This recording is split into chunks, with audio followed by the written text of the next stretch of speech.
Blog Talk Radio. Welcome to another edition of the Start Sit Show hosted by the Nickel Press. This is week 4 coming up. I am one of your hosts, Doug Moore. I write over at Razzball.com, and I also work with the Nickel Press Show. Joined as always by my co-host, Mario Rotondi. He's also with the Nickel Press family. This week we're joined by a very special guest. He writes over at he's the lead fantasy football writer, I hope I have that right, over at Pro Football Focus, one of the premier football sites on the internet today. Mike Tagliere, is that how you pronounce it? You got it, Tagliere, you got it. Awesome. So, Mike, how are you tonight? I'm doing pretty good. It was a little bit of backlash today from everything that kind of happened with the whole Aaron Rodgers thing, but I think we're moving past it and looking forward to week 4. Yeah, I didn't want to touch on that really. I figured that was that's NFL. This is fantasy football. So, but yeah, good to hear that everything's going well. And as always, Mario, how are you? Doing well. Glad to be back. Thanks for having Mike on. And another injury-plagued week. And I guess we'll get right to our topics for week 4. Yeah, no. So some of the things that I've noticed now that we're into week 4 is that we've seen 3 weeks now where there are some running backs who have really struggled, particularly, like I said, the running backs. We've seen running backs like Jeremy Hill, C.J. Anderson, DeMarco Murray, Justin Forsett, Lamar Miller, all these running backs who have not lived up to the expectations yet. And sort of what I want to ask you guys, I want to go through all those 5 at least to start. And if I forget any, please let me know. Please, tell me, is it time to panic or do you still have faith in them? So, Mike, you're the guest. We'll start. My guy, C.J. Anderson, I got to know. I have so many shares of him. Is it time to worry? Is it time to try and sell on him? It's definitely a time to panic. I was aboard C.J. Anderson coming into the year as a top 3 pick, and I felt like he had a high floor. I didn't believe Manning was done. I didn't think Kubiak's system would affect them like it did. The part where I kind of underestimated was the offensive line. Obviously, there's some major issues going on there. They're still gelling together, and you could see it getting a little bit better as the weeks go on. Last week, Detroit. I mean, there is something to worry about because Peyton Manning is not Peyton Manning. The reason that I wanted to love C.J. Spiller coming into the year is because Peyton Manning-led offenses, they always produced top 10 running backs. It didn't matter the talent. It happened outside of Monty Ball. So everybody wanted to point to Monty Ball and just say that, he's the reason they wanted to hate C.J. Anderson, which was really unfair because it was kind of a one-off situation. But with Anderson, it's more of Peyton Manning not being Peyton Manning anymore, and Kubiak wanting to instill his offense kind of took C.J. Anderson and Peyton Manning out of their comfort zone. And I'm not totally off board, but I'm not on the board where C.J. Anderson's RB1 anymore. This week at Minnesota, against Minnesota, they're at home this week. I'm going to play C.J. Anderson as an RB2 this week. He better perform, otherwise he's just a flex play that you can start in solid matchups. But I do believe as the season goes forward and Peyton Manning starts, telling Gary Kubiak that he's going to run his offense, and that's that. I think that Anderson could come back to being a top 10 running back, but right now we kind of have to treat him as like an RB2. Yeah, I would think there's a lot of factors other than his play that are really affecting his potential ceiling. He dealt with the toe injury. He's over that. He was out for half the game this past week with the possible concussion. He was cleared, then he came back in. Missed about half the game. And then also pointing to, Peyton Manning a little bit, suffering a little bit, like you had mentioned. He's obviously not the same Peyton Manning that we saw 2 years ago or even last year before, towards the, beginning or middle part of the season. And I think that can throw defenses off. And then also the offensive line, I just want to point on that, is not as good as we had hoped. Obviously they lost their left tackle before the season started, but still that's a big struggle. as much as I love C.J. Anderson, I can't treat him as a running back one either. I still would start him weekly, especially in PPR leagues where he has gotten some looks. But we got to move on. We got to talk about some other guys. Unfortunately, Mario knows firsthand my love for CJ, but I got to move on. Mario, I want to ask you, what about Jeremy Hill? We've seen Hugh Jackson come out, the offensive coordinator, and say that Jeremy Hill is the starter, but in crunch time, he's going to go with Gio Bernard. Are you concerned about Jeremy Hill? Do you think he can't be a running back one like he was predicted to be this season? Yeah, this is another frustrating player right here. I had high hopes for him coming off of last season. He actually helped me win a championship, which was remarkable, especially considering the way Gio played last year. He looked like he was non-existent. And now, they have exactly the same amount of carries on the season. They both have 41 attempts. Hill's only got 123 yards and 2 touchdowns. He seems to have a little bit of a fumbling issue. He lost 2 already. In the past 3 weeks, his attempts have been dropping too. He had 19 carries, 10, and then 12. As Bernard's production has gone up. And like you said, in crunch time, they're going to go with Gio. And it's definitely a concern. I mean, guys drafted this guy in the first round, and you can't make up that type of production. So it is definitely a scary situation right now in Cincinnati. Yeah, I mean, we've seen Hugh Jackson say a lot about how Jeremy's still the starter, and that's reassuring, but unfortunately, we need to see more. We need to see him getting the bulk of carries that we predicted him to be. We thought Gio Bernard would be a change of pace back, a backup, with being the receiving down back as well. And Gio Bernard has outperformed, and he's delving into those carries. Mike, I'm going to hit you with 2 running backs because we seem to talk a lot to everybody here. So let's try and get 2 done at once. Somebody I was very high on coming into the season along with C.J. Anderson was Justin Forsett. Justin Forsett obviously has not been living up to expectations. I'll be going into him in a little bit later on. But Justin Forsett and then also Lamar Miller as well, who a lot of people thought was going to be a solid running back 2, if not a low-end running back 1. Out of those 2 guys, who do you feel more confident about rebounding, if at all? Well, Forsett had a little bit of bust potential about him, obviously considering his age, the change of offense, and everything that kind of took place in Baltimore. So that one was a little bit more of a risky pick. But Lamar Miller is someone that I'm shocked that he hasn't been – I'll even say he hasn't been utilized the way that they did towards the end of last year. It's concerning because he's not getting the touches – and honestly, their entire offense. Tannehill doesn't look very good either, but Lamar Miller is someone I haven't given up on yet. I think that their team is going to turn around. I think that they were more shell-shocked at the fact that their defense is just terrible right now, and they were supposed to be able to lean on the run a little bit more, which was what I was counting on when I took Lamar Miller as a back-end RB1. So Lamar Miller is someone that I still believe in, but here's the thing. They're playing the Jets this week. Obviously a tough matchup. He might squeeze out, 60, 70 yards with a shot at a touchdown, but I'm buying low on him after this week. I'm not going to bank on him scoring more than 10 points this week, and if you can go out there and trade for him after this week, they have the bye in week 5, so everybody, anybody that's got Lamar Miller, they invested a second latest third-round pick on him. They're probably in a bad spot, and they're going to be itching to get something that they can use right then and there. And if you're sitting there at, 3-1, even maybe 2-2, try and make a trade for Lamar Miller. But Justin Forsett, I think Lorenzo Taliaferro is a guy that you should watch. He should be on benches right now. I feel like Taliaferro might be better fit for that system right now, especially running between the tackles, the goal line back. That's kind of my take on that. So I'd rather have Lamar Miller and Taliaferro on my bench.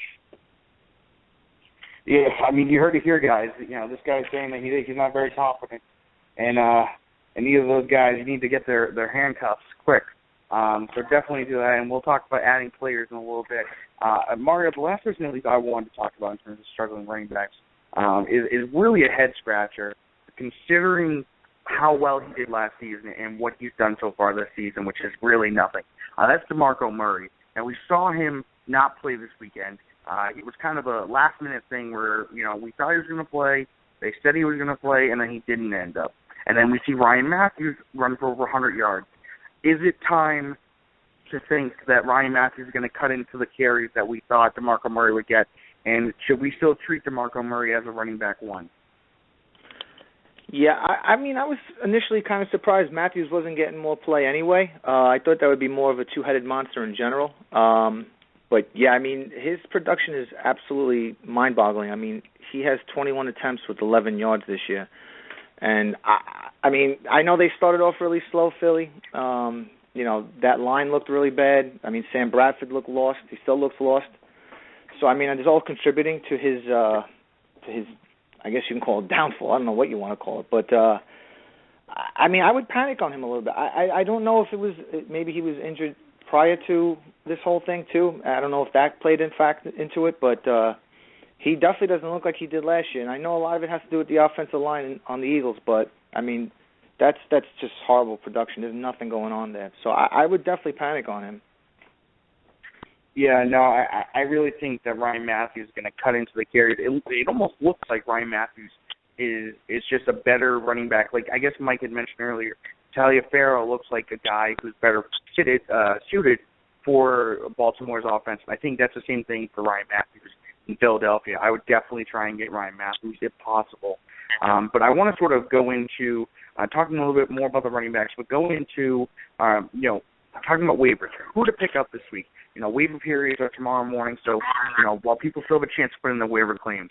The guy I'm looking at this week, who had a really great performance last week, or this past week, I should say, Carlos Williams. Mike, I want to ask you, one, do you think LaShawn McCoy does sit out this week? And two, do you think Carlos Williams has the chance to actually eat into the carries that LaShawn McCoy was supposed to be getting? Yes. LaShawn McCoy, I'm almost positive he will sit this week. It's almost all but certain when they play the Giants, he'll be out. And this is huge because Carlos Williams was performing even with LaShawn McCoy in the lineup. And LaShawn McCoy, he hasn't been very good. I know against New England, he looked somewhat okay, but that was New England, and New England's been pretty terrible against the run this year. But Carlos Williams is somebody that if you're in any of my leagues, he was not available on the waiver wire because I've owned him for 2 weeks now. I've been waiting for the chance. Ever since Shady kind of popped up with that whole hamstring issue, I was hesitant on him. And I was waiting for Carlos Williams to get a shot, and it just so happens that this week he's playing against the Giants, a team that's not very good against the run, and he should be able to run all over them and showcase his talent that he's kind of already done this year. So Carlos Williams, 100%, I'm buying him and I'm starting him. Honestly, if I have him on my teams, I'm finding a way to get him in my lineup regardless of who else I have. Okay, awesome to hear. Yeah, it's crazy to think that Carlos Williams, even last year when he was at Florida State, had a worse year than he did in 2013, which is what I've read and what I've looked into after seeing a whole bunch of people saying that. And to see him, a fifth-round pick, you don't really think about it, especially when they drafted, Nick O'Leary in the sixth, and he's on the practice squad. So it's crazy to think that he's now got a chance to actually get some meaningful carries. Another running back I want to ask you, Mario, about somebody I was particularly high on after week one, concerning what he did, and I think it's a time to buy and grab him while you still can. But I want to get your opinion. That's Lance Dunbar. Lance Dunbar finished last week with 10 catches for 100 yards receiving. I'm not sure if he had any actually attempts in the rushing game, but that's still, it's 20 points in PPR.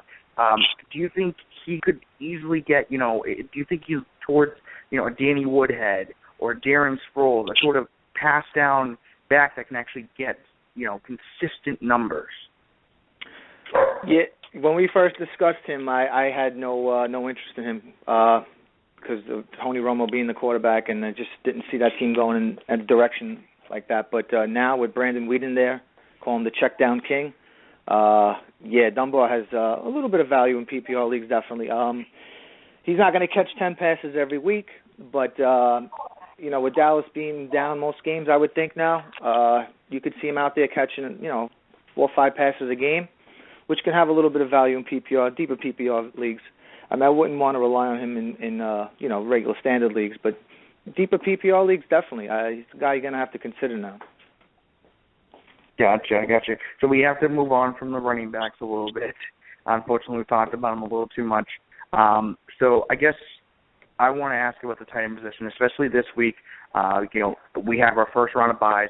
New England is on a bye and Tennessee is on a bye. And those are two teams that actually have decent, well, one's extremely great, and then one pretty decent tight end option. That's Rob Gronkowski and then Delaney Walker. So, Mike, I want to ask you, somebody I've been trying to get in my leagues, even though he has a relatively bad matchup this week, is Eric Ebron. We've seen him put up at least consistent numbers. Not saying they're overwhelming, but they're consistent. Is he somebody that could, produce low-end tight end one numbers, considering, how Stafford hasn't really been, as usual, not been performing well? Is it someone you would try and get?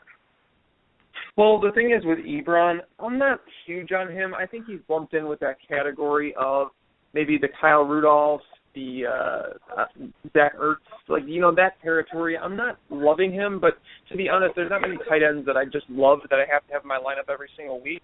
So streaming tight ends has kind of become a real thing, and Ebron fits in that conversation. You do want to see Stafford start to throw some more touchdowns because it's been pretty brutal. He's kind of gone downhill every single week.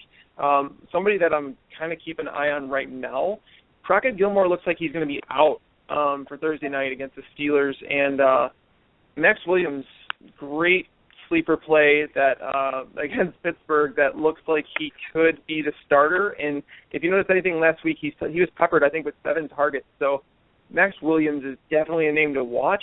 Ebron, his hands worry me still a little bit. Stafford, man, he's disappointing me this year. So it's not to say Ebron can't be a streaming tight end. I just wouldn't rely on him, I guess, week in, week out. So, yeah, the great point right there with Crockett Gilmore. He did not practice today. I'm not sure what the reason was off the top of my head, but they are coming up on a short week against Pittsburgh on Thursday, and that sort of leads me into my next question that I'm going to ask. I'm going to ask you, Mario. I'm curious to see what you say about this. Big Ben went down with an injury. He's going to be out the next 4 to 6 weeks. In comes Michael Vick, who for some reason just can't die. Who knows? In terms of NFL, he's still around. He's the NFL cockroach. He won't die. That's it. Yeah. So due to his, even though this was a long time ago, due to his perceived ability to run, and then also the bevy of targets he has, he has Antonio Brown, he has Le'Veon Bell, and then after this week, he's going to have Martavius Bryant. Is he somebody that you would grab as your quarterback too if you don't have a very good one right now, or especially considering his perceived ability to run the ball? Yeah, no, he's not someone I'm looking at. I don't think he has that running ability anymore. And I know he came into the game late last week, but Antonio Brown was on like a record pace for catches, and once he came in the game, Antonio Brown was non-existent. He didn't touch the ball anymore. I guess you can say Le'Veon Bell will get an uptick, but I mean that guy touches the ball at an astronomical rate also. So I mean he's always a play regardless. But as far as Vic's ability to throw or run anymore, I don't really see too much value in him anymore. I think he's done. So I think he kind of gives a minus to the skilled players over in Pittsburgh, like Antonio Brown and those guys. So I'm not a big fan. Oh God, I don't want to hear that. Yeah, I don't want to see his streak of 5 catches for 50 yards be broken. He's one of them. I would think and I'm sure Mike would agree with me on this. He's the most consistent fantasy football player you can have. And Mike, I want to ask you, this is probably a guy that probably should be owned by now, but if he is still available, which I think in probably at least half leagues, he is. That's Tyrod Taylor. Exceeded expectations, all that. He's another quarterback who could run the ball. If he's still on your waiver wire, would you pick him up and drop, say, I don't even know, but drop some sort, somebody like Jameis Winston? Would you pick him up if he still could? Yeah, I would definitely pick up Tyrod Taylor. He's got a nice floor. His ceiling may not be as high as people think it might be after he's thrown, I think, 6 touchdowns the last 2 weeks. But Tyrod Taylor is definitely an interesting player, and he's somebody I would grab. So if you're riding along with Carson Palmer or even Andy Dalton, and you think you're set at the starter position, I'd think again, and I'd grab somebody like Taylor to back him up, because Andy Dalton's going to come back to reality. He's not going to sit here and do what he's done over the first few weeks and we can't expect him to keep that up. We know who Andy Dalton is. It's not like he's new into this league. But if you have somebody like that, Tyrod Taylor's an excellent ad. And I think he's on a lot more waiver wires than people think. I think people have kind of slept on this guy, but after the last 2 weeks, there's no chance that he sits on the waiver wire again. Yeah, nobody thought when this whole quarterback situation started in Buffalo, everybody thought, oh, Castle will get the job because he's the veteran, or EJ Manuel because he's just been the guy that, for some reason somehow gets the start every year. But Tyrod Taylor came in, and he's led Buffalo to being, I believe, 2-1, and in a close win, close loss, I should say, against New England. So, not to say that my Patriots were ever in any danger, but I guess if you look at the score, it's closer than it really was. So I guess we haven't talked to any wide receivers. Mario, I want to ask you, is there any wide receivers you're looking at that you'd want to pick up this week? For some reason, I'm drawing a blank. I focus so much on running backs. Any wide receivers that you would go out of your way or would recommend trying to pick up if still possible? I'm a fan of Marvin Lewis over in Cincinnati. I know the season was lost for him last year with the foot injury, but 2 years prior to that, he had the 10-touchdown season. I know, Mike, you were just saying that Andy Dalton's going to come back to earth, but right now he's playing lights out. He's dishing the ball all over the place, and Lewis is just going to have to emerge as the wide receiver, too, there over Sanu. I really like his ability, and, he's got straightaway speed. He's a deep threat for them, and he's a guy I really like this week, too. So I'm a big fan of Marvin Lewis. Yeah, no, definitely. He's definitely, considering what, he didn't play last season, or he didn't play much due to a foot injury, he's come back and he's done pretty well so far. Like you had said, that we all expect Andy Dalton to actually play pedestrian-like, which he's used to, but ride the wave while you still can.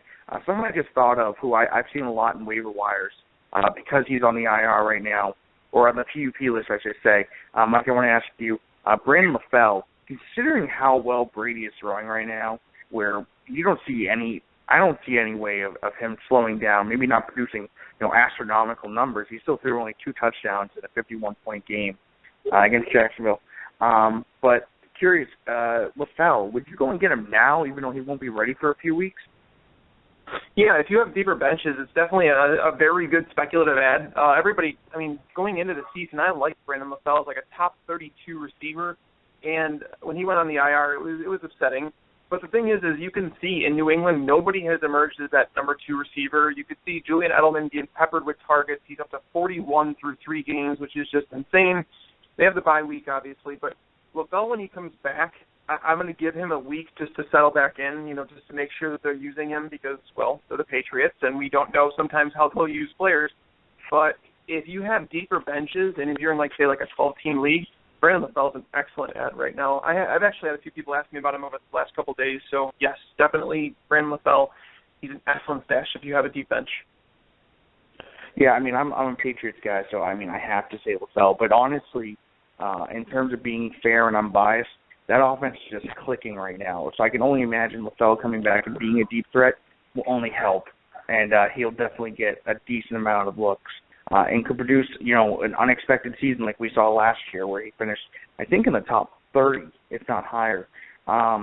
Just real quick, I'm pretty sure I know the answer to this, but Mario, slap me in the face if I'm wrong. Is Gary Barnidge someone who put up a good game last week with Cleveland, considering there's no weapons there? Is he someone worth adding?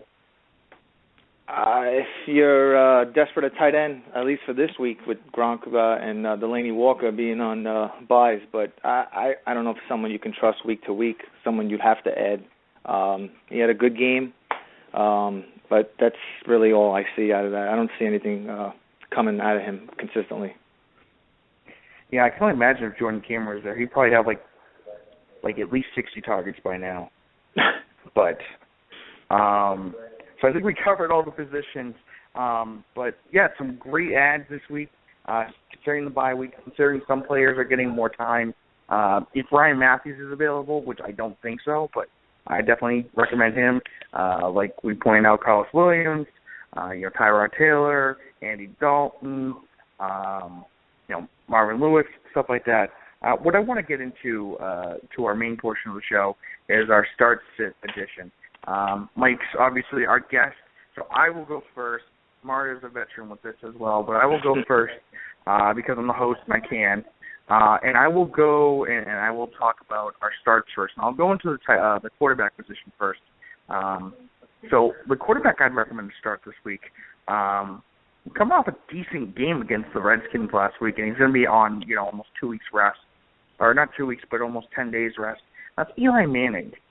He threw for 279 yards, 2 touchdowns, no interceptions last week on Thursday night against Washington. Facing Buffalo with that defense, so far this season, they give up the third most points to quarterbacks in the first 3 weeks. Now, part of the reason I think he'll be, along with that matchup, he's going to be projected to get Victor Cruz back this week. We've heard Victor Cruz say that he's coming back, and we haven't heard anything to object to that so far. Randall had a great game, and obviously you got Odell Beckham. Those 3 receivers, now granted, I'm not saying that Cruz is going to come back and play lights out, but it's another weapon. It's another guy to look at. Is he going to do much? Maybe, maybe not. But it's another guy to target, and it could draw, take some of the pressure away from Beckham and Randall. So that's my guy this week. I want to go with Eli Manning. He's a guy I'd start this week, especially when you have Marcus Mariota and Tom Brady out this week on bye. Mario, what about you? Who is the quarterback that you'd recommend starting this week? Okay, yeah, just like you said, speaking about Tom Brady being on a bye and Mariota, in case you need a quarterback guy I'm looking at is Derek Carr going to Chicago. He had a bad week 1 against the Bengals, but since then he's 50 for 78, 665 yards and 5 touchdowns with only 1 interception. The additions of Amari Cooper and Latavius Murray getting that starting running back role, he's really making himself into a player there. And Chicago, they're giving up they gave up 586 yards of passing, but they have 8 touchdowns scored against them, which is second worst overall. So they've been getting picked on by the quarterback. So Derek Carr is the guy I like this week. Yeah, no, Derek Carr's been playing like I've seen some people say a franchise quarterback over the first last 2 weeks, and I don't think he's necessarily a top 10 quarterback in the league, but heck, I seriously think with Amari Cooper, Michael Crabtree, Latavius Murray, he's got some decent weapons there, and they're 2-1 right now, so good pick there. Mike, we'll go to you now. Who's the quarterback you'd recommend this week for people to start? Honestly, I love the Derek Carr pick. He's my guy this week. He's going to be in a lot of my DFS lineups. But if I had to take someone else, it'd probably be Tyrod Taylor. Honestly, I know we talked about him being available on some waiver wires, but the Giants secondary is a little bit beat up. They're not very good, and I just think that this Buffalo offense is a lot better than people think. Now with LaShawn McCoy dinged up, they're not going to be able to run the ball as much. I am concerned that Sammy Watkins might miss the game. I know they're saying that he's okay. I'm curious to see what's going on with the calf, if he has any lingering effects, and if he doesn't play, that would worry me. But Tyrod Taylor is somebody that I would play, but honestly, I think Mario touched on it. I think Derek Carr is the guy that is available in almost every league, and I'd start him over guys like Rivers and Bradford and, Tannehill. That's a bold pick right there, but yeah, considering how well he's playing and the matchup he has this week, that Mario pointed out, 8 touchdowns in 3 games to opposing quarterbacks. Not a bad pick this week. So going into our running backs, I'm probably going to pick a guy that most people, if they have him, lucky enough, are going to start him, but some are going to be concerned. So I'm here to quell those concerns. That's Arian Foster. Arian Foster has not played this season, but he is ultimately projected to be back this week. If he is not, then I would say to start Alfred Blue. But I ultimately expect Arian Foster to be back. He's facing Atlanta, who's given up the most points to running backs, fantasy points, in standard league so far in the first 3 weeks. They've given up 7 combined touchdowns. I believe I read it was 6 rushing and 1 receiving in 3 weeks. That's 2 rushing touchdowns a game. And they've given up 581 combined yards to running back so far in 3 games. It's almost 200 a season. 200 a game. And, you know, it's a prime opportunity for Arian Foster to come back off that surgery. And, you know, Atlanta's faced some decent running backs so far, but Arian Foster would by far be the best running back they face, where I could see him easily coming back and making a huge impact right away. You know, that offense really needs some help outside DeAndre Hopkins. I think Arian Foster could be that spark. So I definitely start him this week if you have him. I think he'll come back and play, as I read everywhere. He's got such a great matchup. Mike, we'll go to you this time first. Who's the running back that you'd recommend this week? One that's going to be teetering on people's minds is Carlos Williams, because, like you said, most people are going to be grabbing him off waiver wires. And while some may be hesitant to start him, you've got to get him in your lineup. Like I said, playing against the Giants, he's going to see at least a minimum of 20 touches. And we saw last week kind of with Devonta Freeman what happens when you get a back 20 touches that's fresh, that has taken no abuse. We've seen Carlos Williams, he's scored in every game already with minimum touches. He's just a guy that you have to get in your lineup this week. I'm playing him over guys like Jonathan Stewart. I'm playing him over guys like Giovanni Bernard, over Ryan Matthews. There's so many guys that I play him over this week. Honestly, I'm still finishing up my projections, but I do believe that Carlos Williams is going to finish as a top 10 running back for me this week. That's, again, another bold prediction. 2 for 2 right now with Buffalo players. I don't know if they paid you off or something like that. But you can't go wrong if LeSean McCoy's playing, or not playing, I should say. Mario, what about you? Who is the running back you recommend to start this week? Okay, I'm going with Melvin Gordon against Cleveland. I'm loving picking on Cleveland with the running backs. They are dead last against the rush. They're allowing 475 yards and 3 touchdowns, an average of 158 yards per game, and 4.9 yards per carry. Gordon hasn't been getting too much volume. He's been averaging between 14 and 16 touches a game. He hasn't topped 100 yards. The most he had is 88 yards in week 2. But he's averaging 4.5 yards per carry, so he's pretty productive when he's touching the ball. And like I said, with Cleveland being as bad as they are, I can see him breaking out for a big game. Yeah, that's a running back I predicted to be really good this season. He still has the chance to be. Arguably, C.J. Anderson and Melvin Gordon were my 2 biggest guys in terms of running backs that I want on every one of my teams. So here's to hoping that Melvin Gordon does come, full circle this time. We're going into the wide receivers now, and this is probably a guy that's, the main target for Mario's quarterback, and probably going to be starting, but there are some leagues that aren't starting him yet, or at the flex and not sure, and that's Amari Cooper. So Amari Cooper last week had 8 catches on 11 targets for 134 yards, no touchdowns though, against Cleveland. He's facing Chicago this week. They've given up the 8th most points to fantasy wide receivers in standard league so far in the first 3 weeks. I think the alarming stat is Chicago has given up 7 receiving touchdowns to wide receivers in the first 3 weeks, including 459 yards, which is 153 yards per game to wide receivers. And you really only see 2 wide receivers in Oakland making an impact, and that's Michael Crabtree, who's seen, I think, the 11th most targets so far, and Amari Cooper, who's just below him. And Amari Cooper's coming up 2 straight 100-yard, at least 100-yard games receiving. So all the stars align for Amari Cooper this week. I think he'll have another great game, and he's on his way to being a fantasy must-start every week. Mario, we'll go back to you. Who's the wide receiver you'd recommend starting this week? Okay, the wide receiver I'm starting is the guy I was calling by the wrong name before. It's Marvin Jones versus Kansas City. Kansas City is atrocious against the wide receivers this year. They're 29th against receivers. They're giving up 923 yards, and they are giving up the most touchdowns. That's 10 against wide receivers, an average of 307 yards a game. Like I was saying before, I see him starting to emerge. All the targets can't go to A.J. Green. He hasn't had a lot of volume so far, but it has increased week to week. He has back-to-back games with a touchdown. And like I said, I know he missed last year, but 2 years ago he had the 10 touchdowns, so he does have that knack for the end zone. So I like him this week.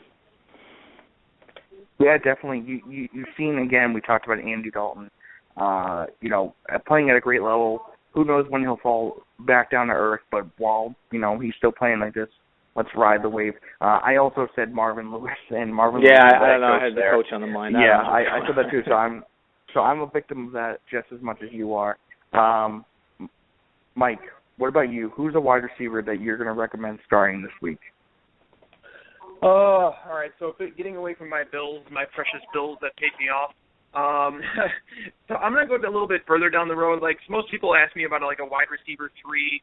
I've gotten a lot of Alshon Jeffrey questions, whether or not they should start him. But I feel like you're going to start him if you got him. But one that I'm going to start that usually isn't in starting lineups that people might be a little bit worried about, Allen Hurns. I know he caught a touchdown last week. It was a long one. But Allen Hurns going up against the Indianapolis Colts in Indy, the Colts are going to put up some points on Jacksonville. That's just going to happen because that's just what happens to Jacksonville. 51 last week. But Allen Hurns is not going to be the one shadowed by one of the best corners in the game. Vontae Davis will be shadowing Allen Robinson all around the field. And Allen Hurns is naturally the number 2 there. Marquise Lee is he's dinged up again. I don't know if that guy is ever not dinged up. But Allen Hurns, he's a dark horse guy to finish as a top 15 receiver this week. Yeah, no, I think I read something like he's cleared at least 70 receiving yards every game this season or something like that. Quietly consistent, considering he is a deep threat. I remember going back a little bit, way back when to the beginning of last season, somebody asked me, week 1, what's your bold prediction? I said, Allen Hurns is going to score a touchdown, and turns out he scored 2 touchdowns. So I always got a soft spot in my heart for Allen Hurns.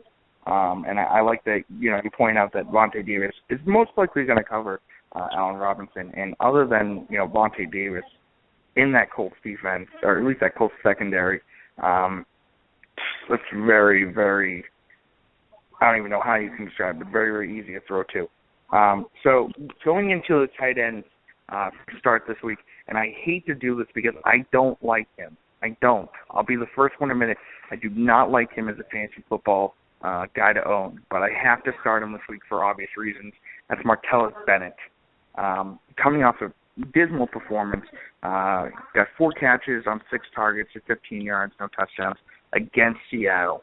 Now he's facing Oakland this week, and Oakland's the team that Gary Barnidge actually had a great game against, so that tells you something. They've given up the most points to tight end so far in the first 3 games. And get this, Oakland has the Triple Crown. And when I say they have the Triple Crown, it's not for good reasons. They have the Triple Crown because they've given up the most catches, receiving yards, and touchdowns to tight ends so far this season.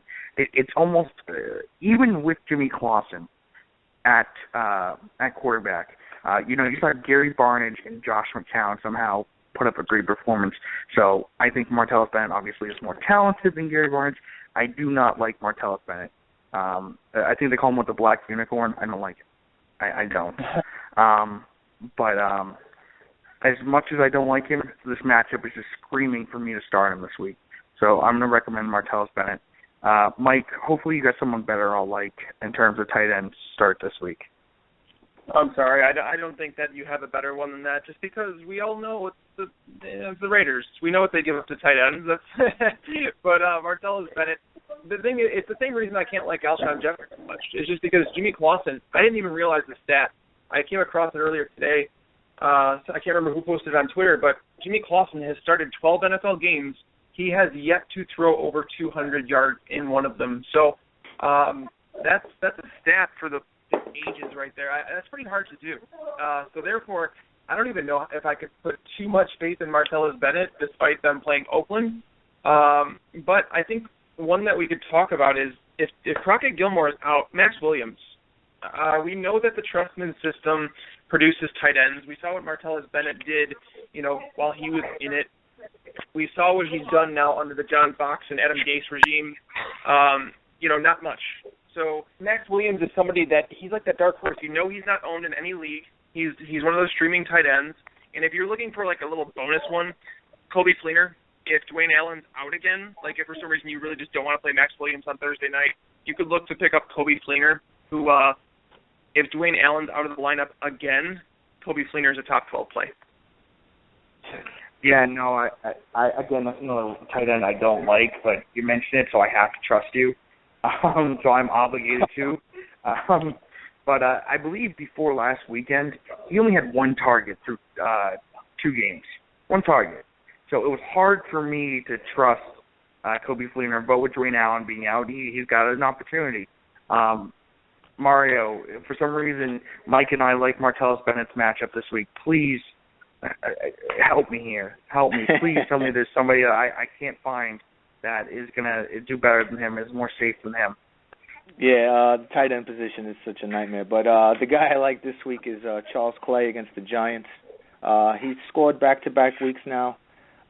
His targets have increased each week from 4, 6 to 7. The Giants are last against the pass.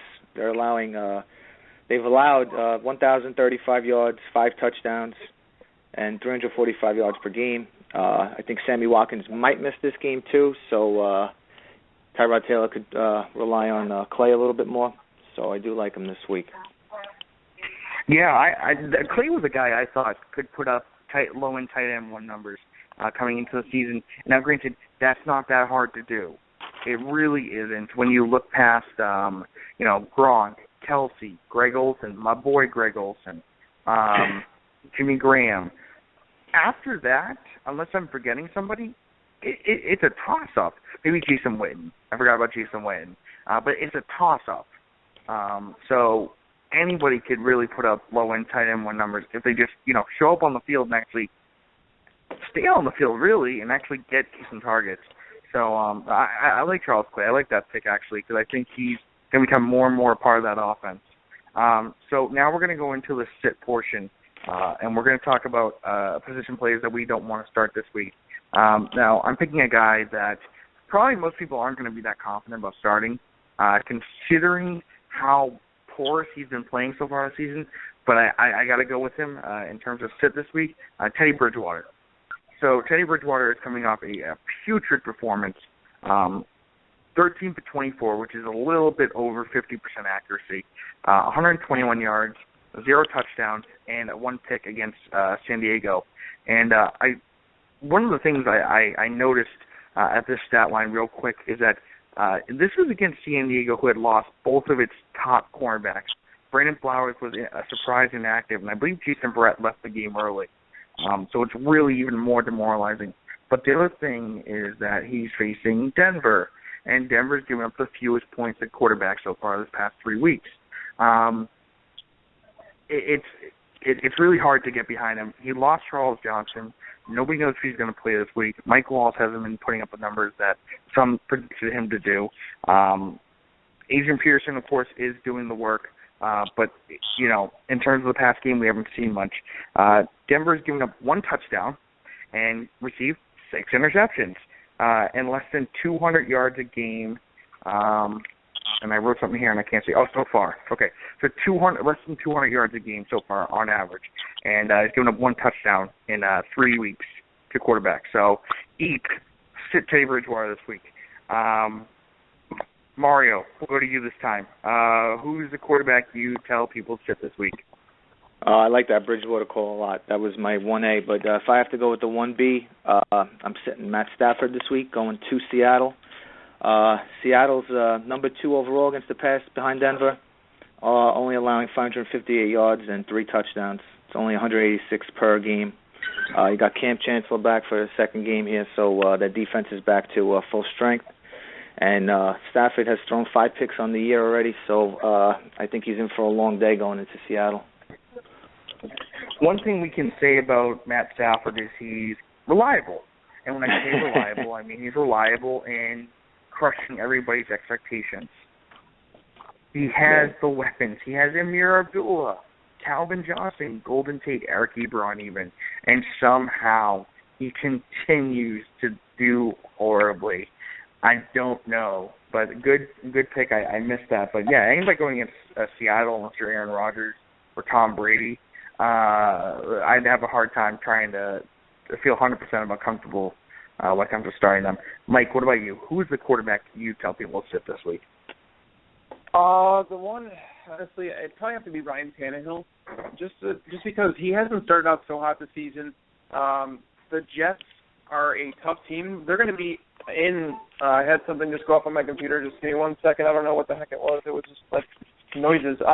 But basically, the Jets went from the worst to one of the best pass defenses in the league over the last 2 years. Now, right now, they've allowed under 200 yards a game, just 3 touchdowns through 3 games, 4 picks. Ryan Tannehill is struggling a little bit, and Rashard Matthews has turned out to be one of his favorite targets. And he's going to be blanketed by Darrelle Revis in terms of coverage this week. Revis has been sticking to one side, and Rashard Matthews plays a ton of his snaps over on that side. So Tannehill is going to look to utilize, Jarvis Landry across the middle of the field. Hopefully, he gets Lamar Miller more involved. But right now, I just can't trust Ryan Tannehill over, multiple options at quarterback. Yeah, this pains me because I was going into the season thinking Tannehill was a top 8 guy, and he still could be, but for the time being, part of it's, his performance, and then another part of it is that just horrible coaching that we've seen so far from not only Joe Philbin, but also Bill Lazor, the offensive coordinator. So I really hope Tannehill turns it around, but Miami's just really not doing that well right now. So good pick on that.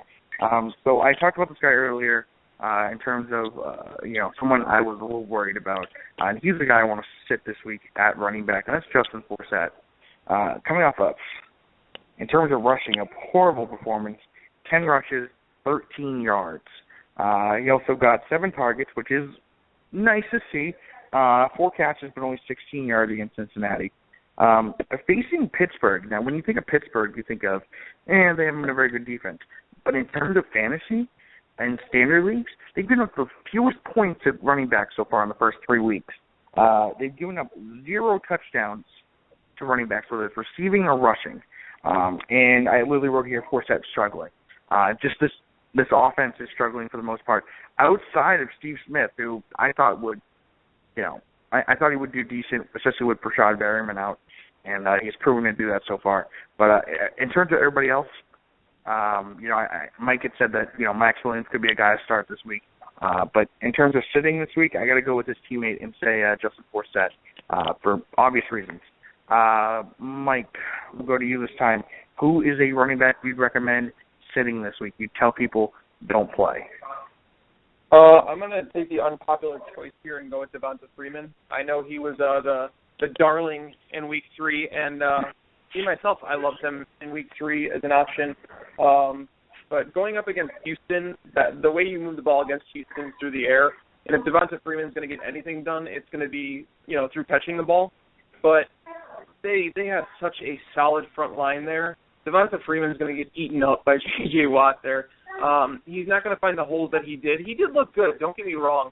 But this week, I'm fading him. I'm not. Devonta Freeman's back to he's a volume flex guy, but he's nothing more than that to me this week. Shocking, because you're so high on Carlos Williams, who was also a Florida State running back, unless I'm mistaken. But yeah, no, I just that Houston offense. The Houston front four is something that you got Vince Wilfork, you got J.J. Watt, you got Jadeveon Clowney, who's becoming more and more into the playing. That's a good pick. Let's all remember Atlanta doesn't have a very good offensive line, so let's keep that in mind. Yep. Mario, what about you? Who is a running back you'd tell people to sit this week? My running back is a guy we also discussed earlier. It's Jeremy Hill against Kansas City. Kansas City this year is allowing only 282 yards and haven't allowed a rushing touchdown. Like we said earlier, Hill is starting to split more with Gio Bernard, so his attempts have been dropping, like I said earlier, also from 19, 10 to 12. Week 1 was his most productive week where he scored 2 touchdowns, but like I said, he hasn't found the end zone since then. And he's also having a little bit of a fumble issue. He lost 2 balls already this year, and he doesn't really catch the ball. so he's a guy I would sit this week. Yeah, no, it's really saddening to see Jeremy Hill struggling so far, and I really hope he turns it around. But yeah, that is a tough matchup. Despite, Kansas City getting destroyed last night, that was mostly through the air.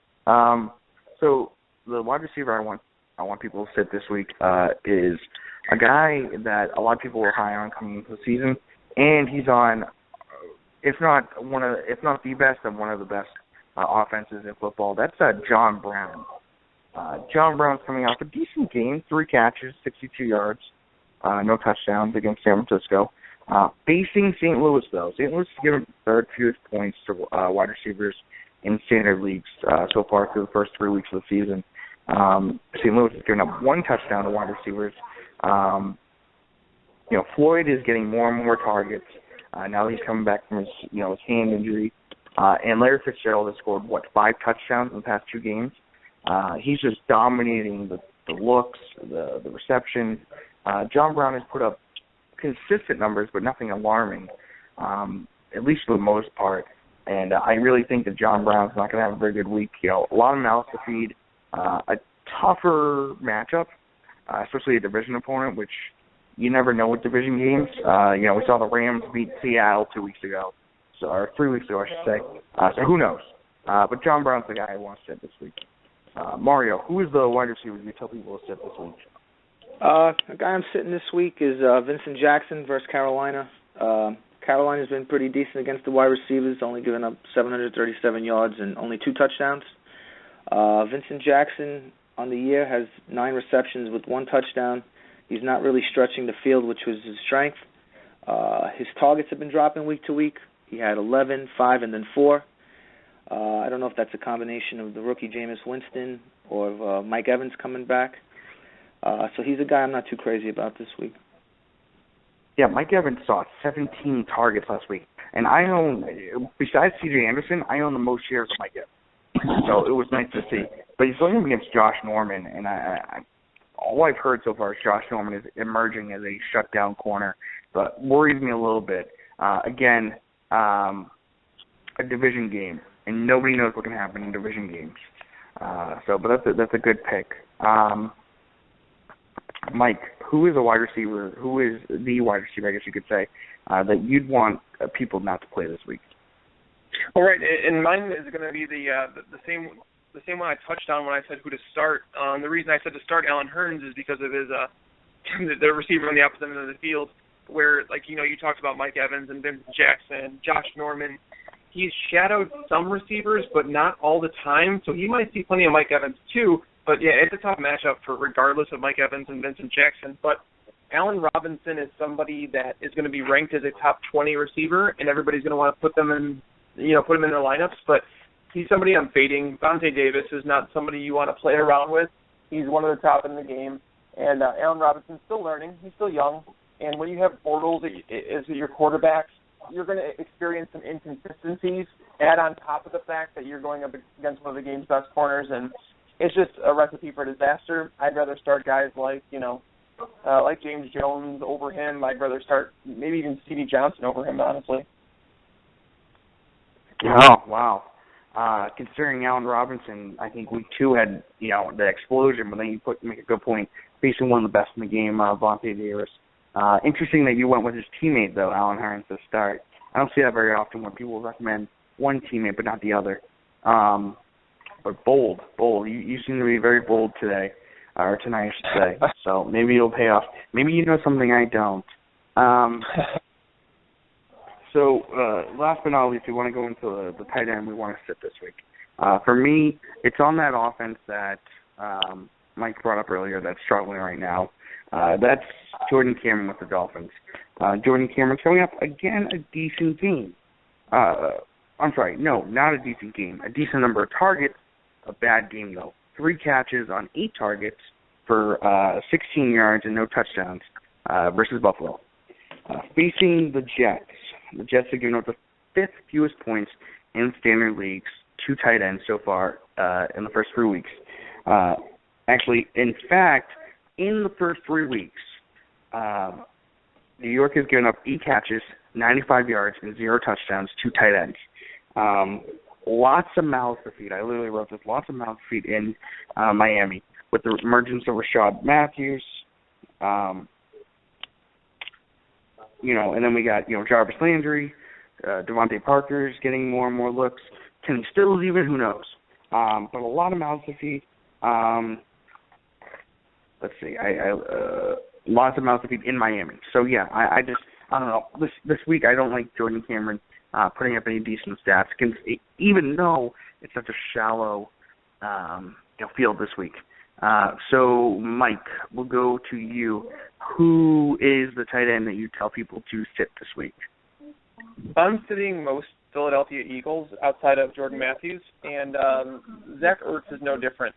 He's been targeted 15 times this year, 8 catches, so his 53% catch rate is nothing very good for a tight end. You've seen his targets decrease every single week from 7 to 6 to 2 last week. And the reason that's kind of happening is because Sam Bradford hasn't had any luck going to him. He's been picked off 3 times in the 15 targets. So you're talking about 20% of the time he's throwing to Ertz, he's getting picked off. So Zach Ertz is somebody I need for it. And it's not to say that he can't have a big game, but he's someone that I'm more in wait and show me mode than anything. He hasn't been very good, and Sam Bradford looks very, very scared in the pocket. It's just a situation I'm avoiding right now. Yeah, no, especially when you're going to face a lot of problems when you're, especially in fantasy football, when you're, a guy you have on an offense and their quarterback is struggling as bad as Sam Bradford is. Really something that Philadelphia, I believe, it just barely won last week. And that was on a fluke, really. So they're 1-2, but really they should be 0-3. It just speaks to how much that team overall is struggling. Mario, last but not least, who is the tight end that you tell people to sit this week? I'm sitting Kyle Rudolph at Denver. That defense is just absolutely ridiculous. Rudolph has been okay, I guess you can say, overall, considering that Bridgewater's been pretty moderate in his production. His targets have been decent. He's had 7, 6, and 5. And his receptions, he has 5, 5, and 2. He had a pretty bad game last week against San Diego. But with San Diego shutting them down, I can't see Denver not doing the same thing. So I'm not a big fan of Kyle Rudolph this week. Yeah, I'd go at so far, and this isn't really a bold statement considering who there is, but outside of Adrian Peterson, I would sit every other Viking this week. Teddy Bridgewater, Charles Johnson, even if he plays, Mike Wallace, Kyle Rudolph. I don't even know. I just don't like that matchup at all. And I think Denver's going to have a field day with them.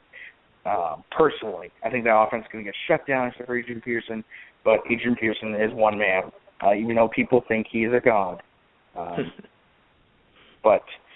So that's going to do it for us here. We still have 2 minutes left, so I want to go real quick. I just thought of this in my head, and because I thought of it on the fly, it must be a great idea, right? Mike, I want to start with you. Give me 20 seconds. Who is a guy that not buy low on? Who is a guy you would sell high right now? Who you don't think is going to keep up the production that he's doing right now? Travis Benjamin. He's targeted 6, 7 times a game instead of a Browns offense that might score 20 points a game. He's not going to keep up the touchdown production. If you're able to get anything close to a wide receiver 3 for him, I do it. Okay. All right. Yeah, Travis Benjamin, he's put up, I think he's still like top 10 in fantasy football, especially in leagues that have kick return yards. Mario, what about you? Who's a guy you would sell high on right now while you still can? Yeah, we talked about him before also, but Andy Dalton. Someone's willing to give you a fool's ransom for him, I would trade him. He's he's playing over his head. He does have weapons there, but he doesn't have the skill to keep it up. So I would try to trade him if you could. Yeah, no, Andy Dalton, if you can get something for him, that's a miracle. Right. For me, I'm going to say Larry Fitzgerald. 5 touchdowns in the past 2 weeks. Fitzgerald, it looks like he's having a bounce back here, but he's not 5 touchdowns in 2 weeks good. It's not going to keep it like that. I just don't see it happening. And you could seriously get some serious return on him right now. Especially, a couple guys that were projected high and are struggling so far. If you could do that, I would do it. But that will do it for us here at the Nickel Press. Make sure you follow Mario at Mario_Roto108 On Twitter, Mike at Mike Tagliere NFL, and me at DMoore NFL. But have a great night. Good luck this week, guys.